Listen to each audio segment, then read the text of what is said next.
In this video, we will go in depth in subscriber profile in Klaviyo. You need to know and understand how profile looks like and what part is responsible for what in case you need to troubleshoot something or need to check information for one subscribers. So let's go to my Klaviyo account and I'll show you around. So now we enter the customer or subscriber profile. Here you have all information about their email status, SMS marketing status, and SMS transactional. So as you can see, it's never subscribed, and for emails they subscribed, and it stats all the information. This is generic stuff, but what's extremely important here for you to see, it's across custom properties. You can have almost none, or you can have a lot of custom properties. As you can see, this account has almost 52 pages of almost 500 different custom properties. Custom properties help you segment your customer, let's say based on their location or how they got into your list, or their gender or their preferences, or how often they want to receive your email. Like 2 videos before, we were talking about the preference pages, email preference pages, and let's say they want to receive email only once per month from you. That information will be stored in customer properties, and this information is basically from Klaviyo pixels to understand where you got your customers, like how they found you first page, and that how they found you recently. Sometimes that information is empty, but in many cases it's filled with Google, Facebook, and any advertising methods you use to attract clients, and it might be very useful for you to personalize your email marketing.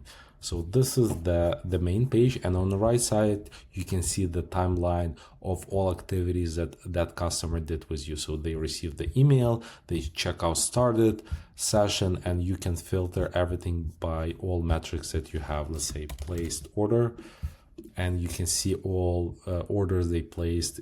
So the first order they placed in December 27, 2022, and second order, actually vice versa, November and then December. Or if you want to see how many emails they clicked, you can select that, and you are able to see what email they clicked. In case you need to troubleshoot specific customer, or let's say they probably unsubscribe.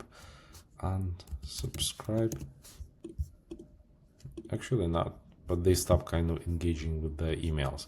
Okay, Metric and Insights is powerful tab for you because you are able to see right away the important information per each customer. This brand has all this metrics here under highlighted metrics, but you can add as many metrics as you want. So on the top, the 3 main ones, and below, as you can see here, will list of what you want to see. Let's say click edit, and let's say we want to see checkout started value, choose metric, and update. As you can see here, this person placed 2 orders, checkout started 2 times, and received 56 emails. What I would be more interested in, like the revenue for this person, and I will probably place order, checkout started. Honestly, I don't care how many checkout started, update metrics. So now I see that this person placed 2 orders and the revenue is 461. Also, if you have enough data in your account, predictive analytics will be available in your Klaviyo account. As you can see, this person customer lifetime value. So this is 461, and they are predicting this person will get another $10. I think it's a bad example just because the person placed an order such a long time ago. But this prediction have expected date of the next order. By the way, you are able to set automations based on this prediction. Average time between orders, churn risk, as you can see, this person, it's correct because this person did churn. So that's why it's 97% churn risk, and average order value is $230, which is correct because this is correct. This is just simple math between dividing this number by 2. Yeah, and again, you have all your timeline on the right side, and the last thing, part of which list and segment this subscriber is. Great, we just covered subscriber profile. So in the next video, we'll be talking about dynamic discount codes.